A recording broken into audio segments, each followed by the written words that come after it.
오늘 제가 여러분과 함께 나누고 싶은 하나님의 말씀은 인생의 갈증에 대한 해결책입니다. 오늘 읽은 말씀에는 사마리아 여인 한 명이 나옵니다. 이 여인은 남편이 5명이 있었고 지금 살고 있는 6번째 살고 있는 이 남자도 자신의 남편이 아니다라고 하는 것을 보아서 불륜 가운데 있는 여인이었습니다. 이 여인을 보면은 사람들은 두 가지 반응을 보일 수가 있습니다. 인생이 왜 그렇게 기구하냐. 또 다른 면으로는 이 사람은 참 보통 사람이 아니라 대단한 사람이다.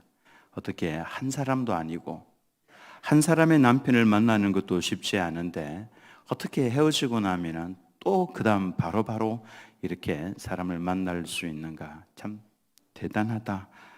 그러나 알고 보면은 남은 것이 하나도 없는 인생의 허무함만을 가지고 있는 여인이죠. 그래서 이 여인을 보면은 불쌍하기도 하고 또 어떤 면에서 보면은 나름대로 인생을 누리면서 살아가는 것 같기도 하고, 사실 이 여인의 삶은 정상적인 삶은 아니죠. 그러니 사람들의 시선을 피해서 살았습니다. 사람들을 부딪히면은 그 부끄러워서 그래서 피해서 살았던 것이죠. 다들 낮잠을 자는 그 정오 그 시간에 이 여인은 홀로 아무도 없는 우물에 물을 길러 나왔습니다.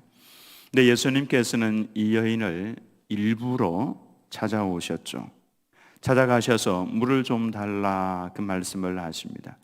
실제로 예수님께서 목이 말라서 물을 좀 달라고 말씀을 하신 것이 아니라 이 여인의 마음속에 있는 채우지 못했던 갈증, 도무지 해결할 수 없었던 그 상태를 보시고 불쌍히 여기셔서 이 여인에게 진정한 해결이 어떤 것인지를 보여주기 위해서 직접 찾아가신 겁니다. 세상 여타 종교와 다르게 하나님께서는 우리를 먼저 찾아오시죠. 예수님을 믿고 난 이후에도 하나님께서는 먼저 우리에게 찾아오셔서 말씀을 하십니다. 일어나라. 지금 잠잘 때가 아니다. 지금 기도해야 될 때고 네가 하나님을 예배해야 될 때다. 지금은 말씀을 읽어야 될 때가 아니겠냐. 지금 네가 엎드려서 기도해야 될 때가 아니겠느냐라고 주님께서는 먼저 찾아오셔서 우리가 해결하지 못하고 가지고 있던 그 문제에 대해서 해결점을 먼저 제시를 하신다라고 하는 것입니다. 그래서 그 순간에 주님께서 깨우실 때에 엎드려서 기도를 하거나 새벽 예배를 나오거나 함께 모여서 예배를 드리는 자리에 나와서 하나님의 말씀을 듣고 주님과 깊이 교제를 하면은 하나님의 음성이 내 속에 들려온다라고 하는 것입니다. 하나님께서는 그렇게 우리를 먼저 찾아오십니다. 이 여인에게도 예수님께서 먼저 다가가셨습니다. 인생은 누구나 다 갈증을 가지고 있습니다. 그래서 하나님께서는 사람을 보실 때에 죄인이라고 정의를 내리기도 하시지만은 목마른 자다 이렇게 정의를 내리기도 합니다. 이사야서 55장 1절 말씀에 오호라 너희 모든 목마른 자들아 물로 나오라 돈 없는 자도 오라 너희는 와서 사 먹되 돈 없이 값 없이 와서 포도주와 젖을 사라. 여기서 너희 목마른 자들은 모든 인류를 말합니다. 모든 사람들은 전부 다 목이 마르게 되어 있습니다. 그래서 주님께서는 오라 내게로 와서 마셔라. 돈이 없어도 괜찮다.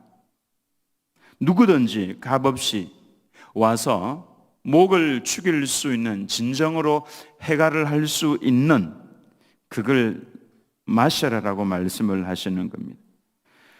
왜 너희가 갈증을 해결할 수도 없는 엉뚱한 것, 가치가 없는 것에 너희 인생을 소비하고 있느냐? 너에게 주어져 있는 70이요 강건하면 80인 그 짧은 인생을 왜 엉뚱한 곳에 가서 해결을 하기 위해서 힘을 쏟고 있느냐? 한 번밖에 없는 그 인생을 왜 거기에 소비하고 있느냐? 나에게로 와라. 하나님께서는 그렇게 말씀을 하시는 겁니다. 그러나 사람들은 하나님께 나오지 않고 엉뚱한 데서 가서 찾죠. 그래서 미친 듯이 돈을 법니다. 미친 듯이 쾌락이 자신의 그 갈증을 해결을 해줄 것 같아서 찾아서 헤매입니다. 어떤 사람들은 명예에 목숨을 겁니다. 그 명예를 얻기 위해서 남을 짓밟고 일어서기도 하고 거짓을 하기도 하고. 그러나 우리는 우리 주변에 많은 부자들을 압니다. 권력을 가지고 있는 사람들도 압니다. 그들을 보면은 그 부요함이, 명예가, 권력이 그 어떤 것도 해결책이 되지 않는다라고 하는 것도 알고 있습니다. 그것은 오직 하나님께로만 나와야 해결을 할 수가 있는 것이죠. 파스칼리라고 하는 유명한 사상가는 이런 말을 했습니다. 모든 사람의 마음속에는 하나님께서 만들어 놓으신 공간이 있다. 그리고 그 공간은 이 세상 그 어떤 것으로도 채울 수 없다. 오직 예수 그리스도를 통하여 하나님만이 채워줄 수 있는 공백이다. 그렇게 말씀을 했습니다. 인간의 마음속에는 모든 인간이 다 그렇습니다. 이 마음속에 공간이 있습니다. 텅 비어 있는 공백이 있습니다. 이것은 사람이 아무리 채워 넣으려고 애를 써도 채울 수가 없는 것입니다. 오직 하나님께서만 채울 수 있는 것이죠. 그래서 전도서 1장 8절 말씀에 모든 만물이 피곤하다는 것을 사람이 말로 다 할 수는 없나니 눈은 보아도 족함이 없고 귀는 들어도 가득 차지 아니하도다. 참 재밌는 표현인데요. 눈은 보아도 족함이 없고 귀는 들어도 차지 않는다 라고 말씀을 했는데, 이것이 바로 우리 가운데 있는 그 공백입니다. 공간입니다. 이것은 어떤 것으로도 아무리 보아도 들어도 채울 수 없는 겁니다. 제 친구가 미국에 한 명이 있습니다. 사실 제가 나이아가라 폭포라든지 또 그랜드 캐년이라든지 이런 곳 한번 가보고 싶은 마음이 있습니다. 죽기 전에 한번 갈 수 있을지는 모르겠지만은, 내 친구는 미국으로 이민을 가서 여행을 다니면서 이곳저곳 다니면서 찍은 사진을 올렸습니다. 그랜드 캐년도 가고, 그리고 또 나이아가라 폭포도 가서 보고, 그 좋은 것을 보았으니까 이제 그 마음 가운데 만족함이, 눈이 좀 밝아진다든지 마음의 평화를 누린다든지 무엇보다 더 좋아진 모습이 있으면은 얼마나 좋겠습니까마는, 이야기하는 것을 보면은 한국에 살고 있는, 나이아가라 근처도 가보지 못한 한국에 살고 있는 저보다도 더 골치 아픈 일이 많고 살맛이 안 난다고 그러고 한국으로 돌아오고 싶다라고 투덜대고 있는 것을 봅니다. 아무리 유명하고 아무리 좋은 것을 찾아가서 본다고 할지라도 그것이 그 사람을 만족을 시켜주지 못한다라고 하는 것입니다. 귀로 듣는 것도 마찬가지입니다. 결혼하고 처음에 사랑한다는 말을 들으면은 그게 좋죠. 그러나 속상하게 만들고 힘들게 만들고, 그러면서 사랑한다 그러면은 치아라 하고 싶죠. 그게 사람을 만족하게 해주는 것이 아니다라고 하는 것입니다. 좋은 집을 가지고 있는 분들도 많습니다. 저는 분당에서 사역을 하고 있을 때 120평 되는 집에도 가본 적이 있습니다. 신방을 갔는데 얼마나 넓은지, 아니 이 방에서 저쪽 방까지 연락을 하려면 전화를 해야 돼요. 화장실이 도대체 몇 개인지 다 보지도 못했습니다. 굉장히 넓었습니다. 근데 표정은 더 어두워 보였습니다. 처음에 들어가서 살 때는 만족감이 있는 것처럼 보이지만은 그 기쁨도 금방 사라집니다. 그게 정상적인 겁니다. 단칸방에 사는 사람들이나 아니면은 큰 집에 사는 사람들이나 다 똑같은 문제를 가지고 아침 저녁으로 시달리고 있는 모습을 봅니다. 눈이나 귀가 차는 것으로 인해서 만족감을 누릴 수 있는 인생이 전혀 아니다라고 하는 것입니다. 남는 것은 피곤함입니다. 허무함입니다. 이것이 바로 인생입니다. 초반에 말씀을 드린 사마리아 그 여인의 그 모습은 바로 우리 자신의 모습입니다. 전도서 1장 14절을 보면 내가 해 아래에 행하는 모든 일을 보았노라. 이 솔로몬이 쓴 말씀이죠. 보라 모두 다 헛되어 바람을 잡으려는 것이로다. 여러분, 바람을 잡아본 적이 있습니까? 손에 남는 것이 하나도 없습니다. 아무리 애를 쓰고 지혜를 다해서 일을 한다고 할지라도 손에 남는 것이 없다라고 하는 겁니다. 아마도 여러분 솔로몬 왕에 관한 이야기를 안 믿는 분들도 들어본 적이 있을 겁니다. 인류 역사상 그처럼 호강을 누리다가 간 사람이 없습니다. 하나님께서 솔로몬에게 많은 부귀와 영화를 누릴 수 있도록 기회를 제공을 해 주셨습니다. 자, 이제 이 인생을 마음껏 한번 즐겨보아라. 그것도 짐승처럼 미련하게 즐기는 것이 아니라 인생 중에서 가장 지혜로운 자로 한번 즐겨보아라고. 그래서 솔로몬이 스스로 즐겁게 살아보자고, 또 쾌락이 무엇인지 알고 싶어서 그 지혜를 가지고 할 수 있는 모든 것을 다 해본 사람이 바로 솔로몬입니다. 솔로몬이 직접 기록을 하기를 이렇게 기록을 했습니다. 나는 사업을 크게 해보았다. 나를 위하여 집을 크게 짓고 포도원도 가꾸고 과수원도 만들어서 온갖 과목을 다 심어보았다. 나무도 심고 연못도 만들고 노비도 사고 소와 양떼의 소유를 많게 해보고 은금과 왕들의 보배를 많이 두고 노래하는 남녀와 인생들이 기뻐하는 처와 첩들을 많이 두어 보았다. 솔로몬이요 자신의 처첩들을 무려 1000명이나 두었습니다. 사람의 욕심이 끝이 없는 거죠. 나는 한 두서너 명이라도 더 봤으면 좋겠다. 천만의 말씀. 우리 성도님이 그러대요. 아니, 한 명도 감당하기 힘든데 세상에 어떻게 1000명을 데리고 삽니까? 눈에 드는 여자는 다 아내로 맞이를 한 것 같습니다. 전도서 2장 10절에서 솔로몬 왕이 이렇게 이야기를 합니다. 무엇이든지 내 눈이 원하는 것을 내가 금하지 아니하며 내 눈이 원하는 것을 내가 금하지 아니하였다. 다 내가 해보았다라는 겁니다. 무엇이든지 내 마음이 즐거워하는 것을 내가 막지 아니하였으니 이는 나의 모든 수고를 내 마음이 기뻐하였습니다. 이것이 나의 모든 수고로 말미암아 얻은 몫이로다. 나는 왕의 권력을 가지고 왕의 부귀와 명예를 가지고 내가 하고 싶은 것, 내 마음이 가는 것 전부 다 내가 다 해보았다 그 말씀입니다. 이렇게 해보면은 인생이 뭔가 된 것 같죠. 행복할 것 같죠. 만족함이 있을 것 같죠. 아, 이제 내 인생 됐구나 이런 생각이 들 것 같죠. 근데 솔로몬은 11절에서 이렇게 말씀을 합니다. 전도서 2장 11절에서 그 후에 내가 생각해 본즉 내 손으로 한 모든 일과 내가 수고한 모든 것이 다 헛되어 바람을 잡는 것이며 해 아래에서 무익한 것이로다. 우리가 그토록 사랑하고 사모하고 도달하고 싶었던 그 목표, 목적들에 대해서 솔로몬은 다 이루어 보았는데 마지막으로 내린 결론이 무엇이냐 하면은 그의 인생을 되돌아보면서 야, 이거 다 헛된 것이었구나. 바람을 잡는 것이었구나. 그러고 보니까 내린 결론이 해 아래에 사는 모든 것이 전부 다 무익한 것이로다.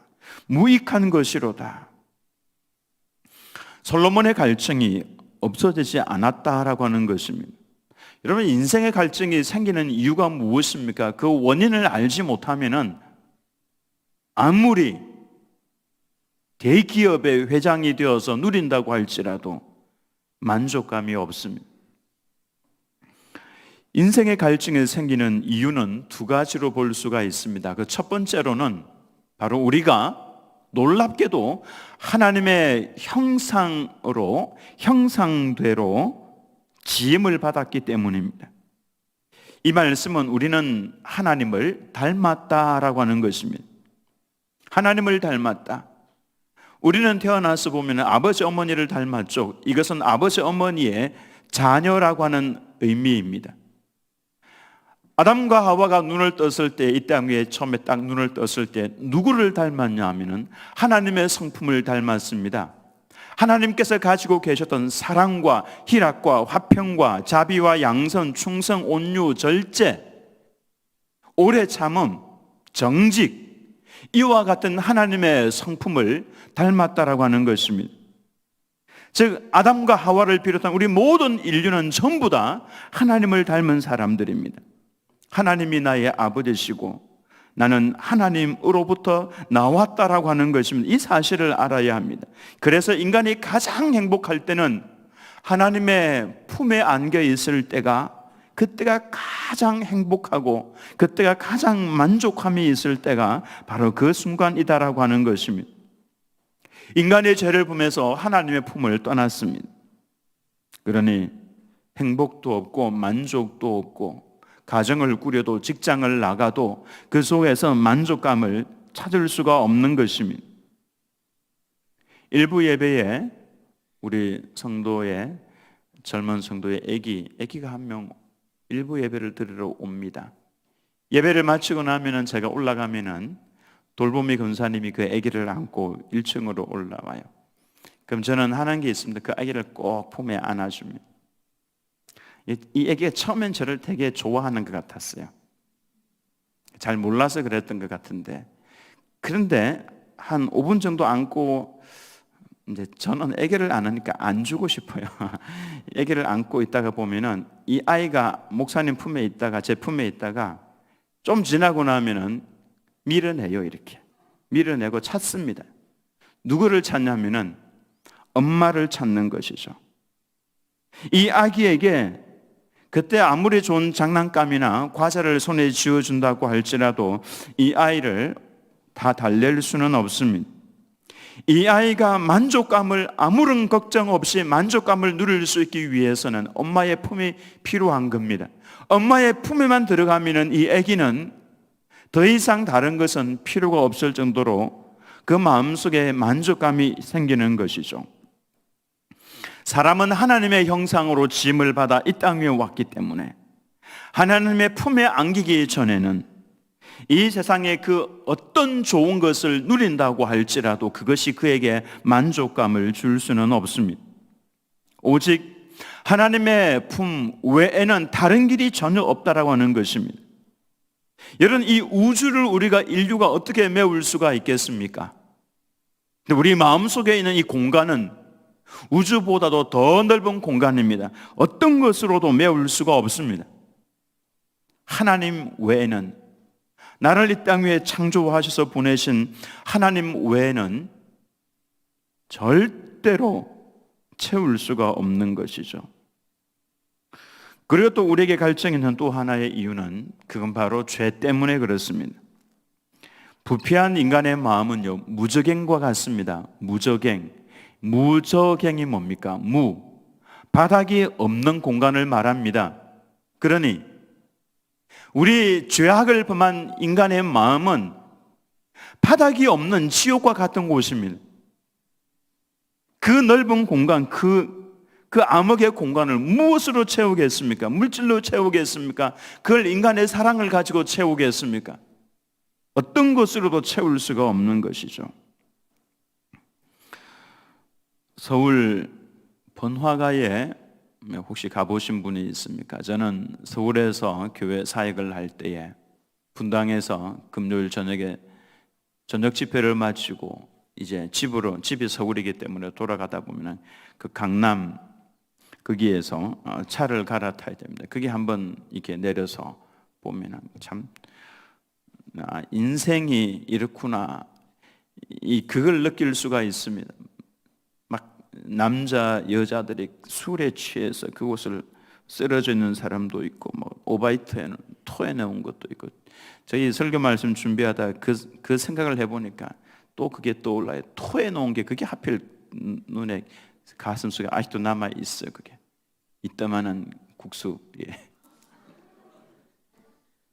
그곳이 가장 번화가입니다. 어떻게 이 밤을 즐기면서 보낼 수 있을까? 어떻게 내 인생을 좀 누리면서 보낼 수 있을까? 이것이 그들의 이슈입니다. 얼마나 불쌍합니까? 폐인이 되었다가 예수님을 믿게 된 어느 한 남자의 고백이 있습니다. 미국인인데요. 저는 고등학교 시절에 아름다운 여학생만 얻으면 만족할 줄 알았습니다. 그래서 정신없이 아름다운 여자만 쫓아다녔는데 내 마음의 공백을 메우지 못했습니다. 마약을 피우면서 황홀경에 빠지면 그것이 나로 하여금 무엇인가 채워줄 수 있을 것 같았는데 그것도 얼마 동안 하니까 사람만 폐인이 되고 마음의 만족은 없었습니다. 그래서 이제는 죽는다는 생각만 가지고 방황하고 있을 때에 밀러 목사님을 만났습니다. 목사님께서는 예수님에 대한 이야기를 들려주었습니다. 나를 위해서 십자가에 죽어주시고 3일 만에 살아나셔서 나에게 구원을 주신다는 그 이야기를 목사님을 통해서 들을 때에 이상하게 마음이 움직여서 믿고 싶다는 생각이 들었습니다. 그래서 저는 그때부터 교회를 나갔고 성경을 읽기 시작을 했는데 지금 5년째 되었습니다. 제가 말씀드릴 수 있는 것은 아름다운 여자도 채워줄 수 없는 내 마음의 공백, 마약도 채워주지 못하던 그 마음의 공백이 예수님이 내 마음에 들어오시니까 금방 채워졌다는 것입니다. 이제 저는 과거로 돌아가고 싶지 않습니다. 마약을 하다가 폐인이 되었는데 예수님을 믿고 이제 더 이상 마약을 하지 않는 한 남자의 고백입니다. 여기 예수님을 믿으면 사람이 새롭게 변화가 되는 겁니다. 근데 그 새 사람이 되어도 마음의 갈증은 있습니다. 근데 그 갈증은 질이 다른 갈증입니다. 어떻게 하면 하나님의 뜻대로 더 살 수 있을까? 어떻게 하면 예수님께서 원수를 사랑하셨던 것처럼 나도 다른 사람을 사랑하면서 섬길 수 있을까? 이와 같은 갈증이죠. 과거에 있던 그 갈증은 사라진 겁니다. 물론 예수님을 믿는다고 해서 완전하다라고 하는 것은 아닙니다. 신앙이 점점 깊어져 가다가 보면 나도 모르는 사이에 예수님을 닮아가고 있는 자신의 모습을 발견을 하게 됩니다. 그러면은 그 사람의 입에서는 이제 다른 말들이 나옵니다. 하나님 감사합니다. 별로 반찬이 없는 식탁에 앉아서도 하나님 감사합니다. 이전에는 많은 것들을 차려놓고서도 감사라고 하는 것을 전혀 하지 못했었는데 이제 예수님을 믿고 예수님을 닮아가다가 보니까 별거 아닌 것을 보면서도 하나님 앞에 감사하다. 박봉이지만은 그 적은 월급을 손에 쥐고서도 하나님 일할 수 있는 환경과 여건을 주셔서 고맙습니다. 남편과 자녀를 위해서 기도할 수 있는 아름다운 모습을 가지게 된다라고 하는 것입니다. 그래서 예수님을 믿는 길 외에는 우리 마음속에 있는 그 갈증을 해결을 할 방법이 없다라고 하는 것입니다. 그래서 예수님을 믿고 주님을 닮아가다가 보면은 내 삶 속에서 가장 많이 나오는 것이 감사와 찬송이다라고 하는 것입니다. 이전과는 확연하게 다른 모습이다라고 하는 것이죠. 그리고 그 감사와 찬송 속에서 우리는 기뻐하시는 하나님을 만날 수 있고 나는 또 그 하나님의 품에 안길 수 있고 그래서 참된 만족을 누리면서 살아갈 수 있다라고 하는 것입니다. 먼저 예수님을 믿고 있는 성도들은 가면을 벗어야 합니다. 그 가면을 내려놓고 진정한 마음으로 하나님 앞에 엎드려야 되는 것입니다. 오늘 새롭게 교회 나오신 분들도 마찬가지입니다. 우리는 모든 것을 다 내려놓고 하나님 앞에 홀로 서야 합니다. 있는 모습 그대로 서야 합니다. 그리고는 진실된 마음으로 고백을 해야 됩니다. 요한복음 1장 12절에서 3절 말씀을 보면은 영접하는 자, 곧 그 이름을 믿는 자들에게는 하나님의 자녀가 되는 권세를 주셨으니 영접하는 자, 곧 그 이름을, 예수님의 이름을 믿는 자들에게는 하나님의 자녀가 되는 권세를 주셨다. 지금은 하나님을 떠나서 살고 있지만은, 그러나 하나님 자녀로 돌아오는 방법이 예수님의 이름을 믿는 것입니다. 이것은 혈통으로나 육정으로나 사람의 뜻으로 나지 아니하고 오직 하나님께로부터 난 자들이니라. 이건 태어나는 것이 아닙니다. 사람의 뜻으로 되는 것이 아닙니다. 여러분들이 사람의 뜻에 의해서, 또 여러분의 뜻에 의해서 교회로 나온 것 같지만 그렇게 온 것 아닙니다. 하나님께서 너는 내 아들이다, 너는 내 사랑하는 딸이다, 너 그렇게 살아가다가 죽을 인생이 아니다, 내게로 오라고, 그래서 하나님께서 부르셔서 오게 되었다라고 하는 것입니다. 영접한다는 것은 주님 앞에 홀로 서서 받아들이는 것을 말합니다. 그러면은 나도 모르는 사이에 내 안이, 속사람이 변합니다. 내 안에서 때로 절망하기도 하고 의심을 가지기도 하고 엉뚱한 것을 자꾸만 바라보고 있는, 입을 다물고 있어도 말을 할 줄 아는 내 안에 있는 그 속사람, 영혼이라고 그러죠. 변화가 일어난다라고 하는 것입니다. 그때 느끼는 것은, 아하, 내가 혼자가 아니라 나를 처음부터 지금까지 사랑하셔서 나에게 두 손을 벌리고 계셨던 그 하나님께서 나와 함께하고 계시는구나, 이것을 그제서야 알게 된다라고 하는 것입니다. 진짜 웃음은 그때부터 웃는 웃음입니다. 그 이전에 웃는 웃음은 개그맨들이 웃겨서 웃는 그 웃음, 진짜 웃음은 아닙니다.